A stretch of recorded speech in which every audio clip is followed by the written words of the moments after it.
The human brain is a demanding machine. To maintain operations, it requires a massive, uninterrupted supply of oxygen-rich blood, pulsing through vessels every second. But unlike your muscles or your liver, the brain has a critical design flaw. It completely lacks the ability to store any backup reserves of oxygen for itself. If the body's primary pump fails, whether triggered by cardiac arrest, choking, or drowning, that steady flow of blood stops completely. The exact millisecond the delivery halts, the brain is exposed. It has no reserves to draw from and no way to generate its own fuel. This sudden drop in pressure triggers a strict biological countdown. You have exactly 4 to 6 minutes before the tissue begins to permanently destroy itself. Let's look at exactly what happens inside the skull when the clock starts at 0 seconds. Almost immediately, the brain detects the lack of fresh blood. To buy time, it triggers a severe emergency power-saving mode. It starts shutting down anything it doesn't strictly need to survive, stripping power away from non-essential cognitive functions to conserve whatever rapidly depleting energy is left. Within seconds, this power down forces the entire system to go completely dark. The person loses consciousness, collapsing unpreventably. From the outside, the victim might look perfectly still, as if they've peacefully fallen asleep. But inside, the organs have just entered a catastrophic physiological emergency.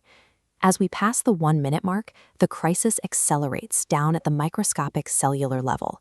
This animation shows the brain's neurons. Without new oxygen, they starve, causing their connections to flicker. This leads to mitochondrial failure. Deprived of oxygen, these cellular power plants stop producing power entirely.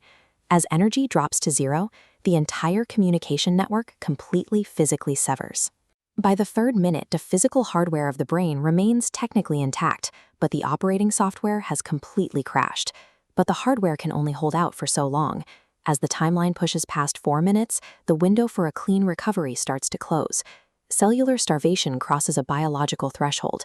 The neurons can no longer maintain their own structural integrity, and the tissue begins to physically dissolve and die.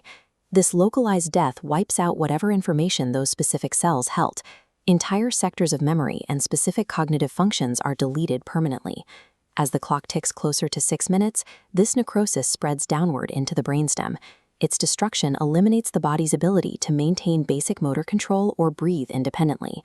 Crossing that 6-minute mark means hitting the biological point of no return. The damage sustained here guarantees permanent, irreversible impairment or death. Once this cascading failure begins, the brain is completely trapped.